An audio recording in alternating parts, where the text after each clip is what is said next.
민주당 내부 얘기를 조금 해보겠습니다. 이낙연 전 대표가 정치 보폭을 좀 넓히고 있는데요. 자, 이재명 대표와의 회동 시기를 두고도 당내 신경전이 좀 이어지는 모습입니다. 주제 영상으로 먼저 보고 오시겠습니다.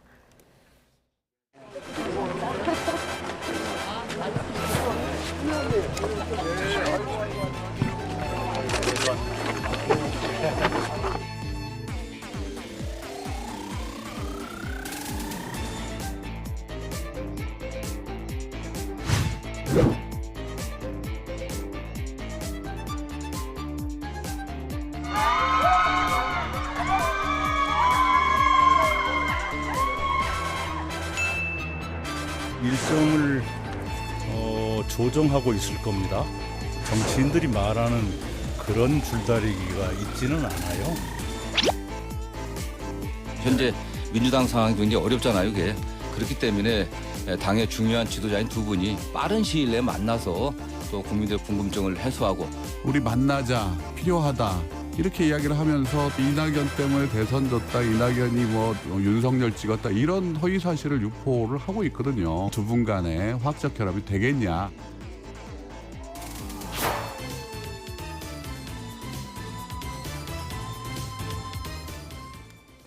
네, 두 분이 언제 만날지는 잠시 뒤에 질문을 드리기로 하고요. 지난 주말에 호남에 갔고요. 자, 이제 봉화를 갔고 또 평산을 오늘 다 갔습니다. 이 행보에 대해서 제가 의미를 여쭈면 또 원래 계획대로 자연스러운 행보다 이렇게 답하실 것 같기도 하지만 좀 질문 드리겠습니다. 뭐 자연스럽다고 표현할 수도 있지만은 또 일정을 보면 네. 기본적으로 이제 선친 본인에 대한 어떤 1년 만에 돌아오셔서 본인이 못했던 것들, 자식으로서 못했던 것들도 있고 선친 묘소도 찾아야 되고 그 다음에 이제 현충원 갔잖아요. 그 다음에 뭐 노무현 전 대통령 묘소도 갔고 평산을 갔습니다. 그러니까 저는 이 일정이 자연스럽다고밖에 생각이 안 되는 게 예. 이거를 무슨 기획해서 하는 일정은 아니잖아요. 그러니까 뭐 차라리 어느 시점에 어디 각 도별로 청년들을 모아서 강연을 한다거나 저는 차라리 그게 기획적이고 전국적으로 어떤 세계규합을 통한 어떤 뭔가 정치적인 입지를 굳히려는 차라리 그런 게 뭐 비판의 여지는 있을 수 있고 논란의 여지는 있을 수 있겠지만 전임 대통령들 찾아가서 인사드리고 하는 것들은 당연히 민주당의 지도부였고 그다음에 문재인 정부 대통령에서 문재인 정부에서 총리가 지냈던 분으로서 당연하다. 다만 이제 그 일정 중에 기자들과의 대화하는 메시지들을 이제 주목하는 것이죠. 근데 그렇죠. 이낙연 전 대표가 원래 말씀을 안 하시는 분은 아니에요. 예. 뭐 좀 애둘러서 얘기는 하지만 그 말들 중에는 저는 아직까지는 그렇게 현 민주당의 지도부가 각을 세우는 건 없었잖아요. 네. 저는 그런 측면에서는 할 말을 하고 그냥 평상의 본인의 언어로 그냥 얘기를 하고 있다 정도만 보면 되는데 이거를 이상한 관점으로 보면 지금 각을 세우고 있는 거 아니야라고 예. 보는 것 같은데요. 아직까지는 그거 드러나 있지 않다고 판단합니다. 알겠습니다. 자, 노무현 전 대통령 묘역을 참배할 때는 이렇게 눈물을 훔치는 모습도 보였는데 조금 전 영상 구석에서 우리가 박명록 글을 보지 않았습니까? 여기에 보면은 원칙과 상식의 세상으로 다시 서도록 못난 후대들을 좀 깨우쳐달라 이런 대목이 나오거든요. 이 못난 후대들은 누구를 가리키는 걸까요? 현재 못난 민주당 그리고 그 민주당을 책임지고 있는 이재명 대표를 이야기하는 것이겠죠. 이재명 대표의 민주당을 말한다고 보십니까? 저는 그렇게 생각합니다. 그리고 그 가운데서 이낙연 전 대표 역시도 본인이 책임이 있다라는 얘기를 하는 것 같아요. 그래서 이제 전방위적으로 비판을 하신 것 같은데 현재 민주당에 대해서. 근데 제가 남는 의문은 이제 이런 것이죠. 현재 민주당이 못났다. 현재 예. 민주당이 위기다. 현재 대한민국이 위기다. 이 말씀을 여러 차례 하시지 않았습니까? 그런데 이재명 대표를 만나는 일에는 왜 그렇게 소극적이냐. 민주당이 위기인 것은 명확관화한 사실이고 본인도 그렇게 인지하고 계신데 그렇게 되면 하루라도 빨리 이재명 대표를 만나서 이재명 대표 말대로 백지장도 나누어 들어야 되는 상황 아니겠습니까? 근데 이제 이낙연 대표의 말은 일정을 조절하고 있다라는 이야기를 하고 있고요. 언제 만나겠다 이런 얘기는 안 하고 있습니다. 네. 사실 이재명 대표 이 정도 위기 상황이라면 당장 오늘이라도 만날 수 있었습니다. 제 생각에는 10분 안에 전화해서 만날 수 있을 거라고 생각합니다. 그럼에도 불구하고 일정을 조절한다라는 두루뭉술한 이야기로 언제 만나는지 즉답을 좀 피했다라는 것은 이낙연 대표가 지금 당장 이재명 대표를 만날 필요가 별로 없다라고 생각이 아마 들 것 같고요.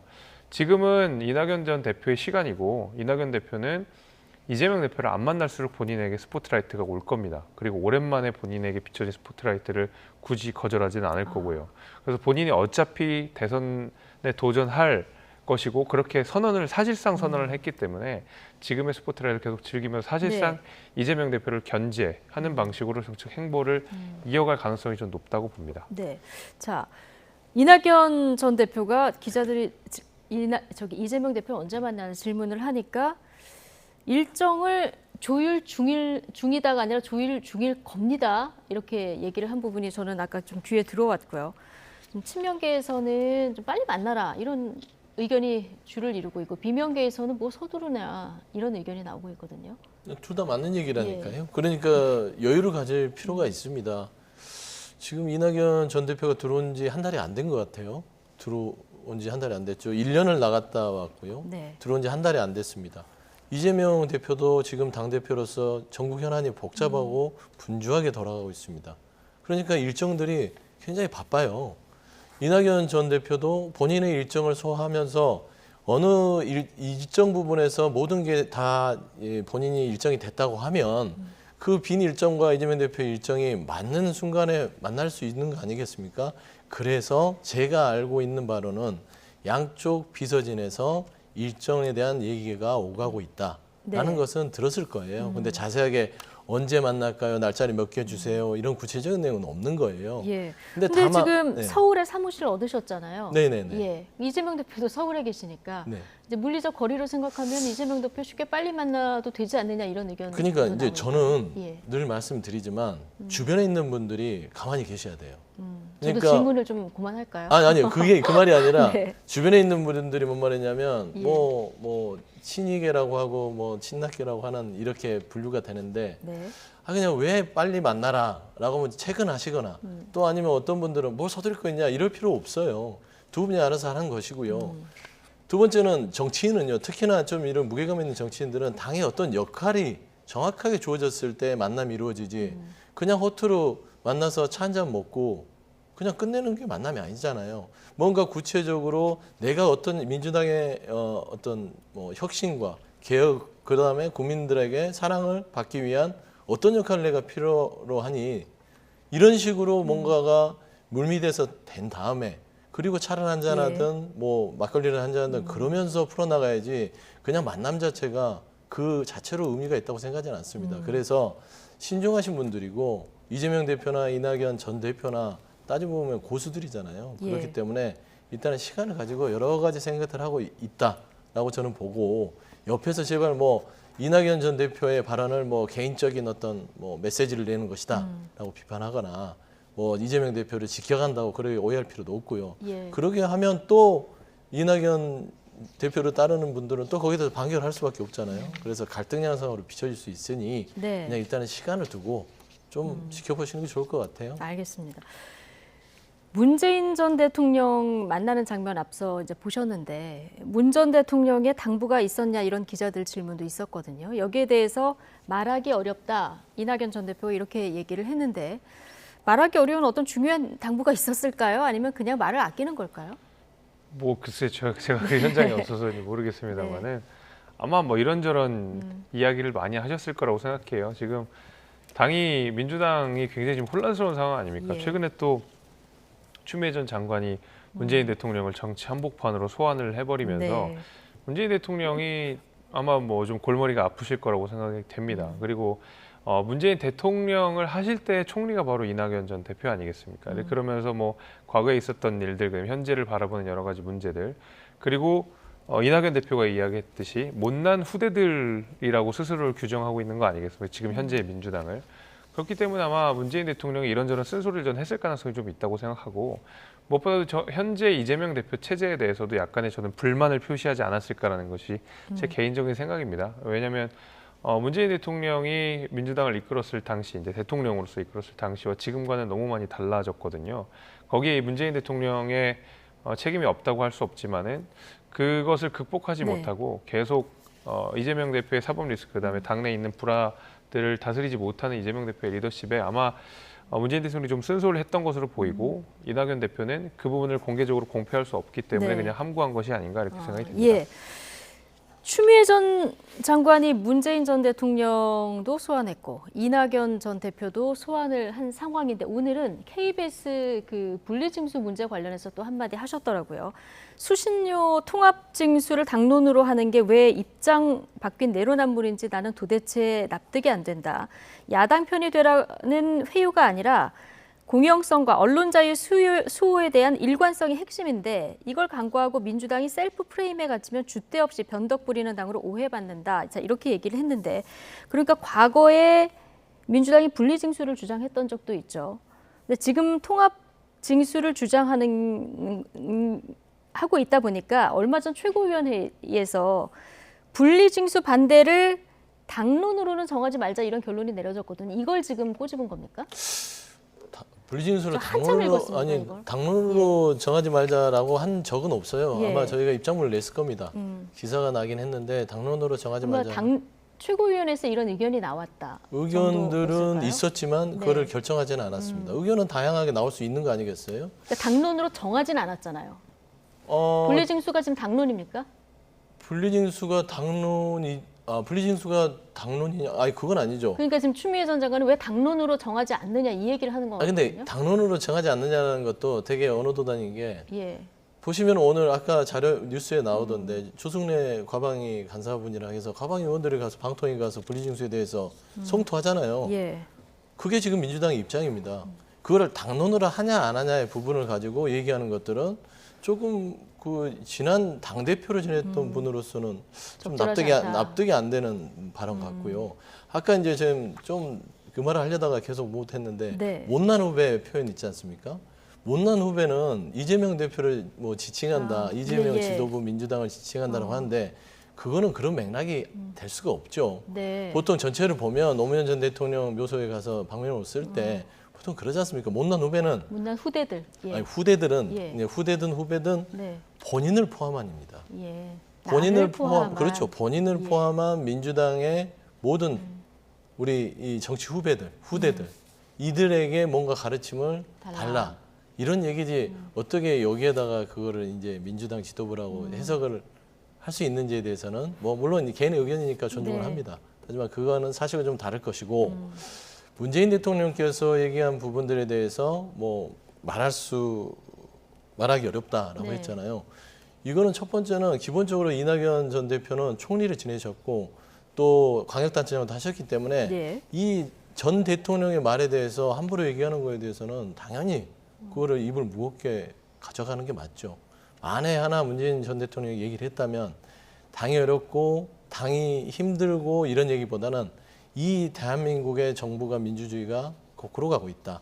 그렇기 때문에 이낙연 전 대표께서 힘을 합쳐서 민주당의 국민한테 사랑을 받고 네. 현 정부의 이런 민주주의 후퇴를 막을 수 있는 방안들을 같이 지혜를 모아달라. 이 정도 얘기했을 것 같은데 이 자체를 이제 밖으로 어떤 가벼운 말이든 무거운 말이든 예. 내뱉었을 땐 해석에 뒤따르니까. 해석이 뒤따르니까 그냥 네. 이렇게 얘기하시는 거예요. 알겠습니다.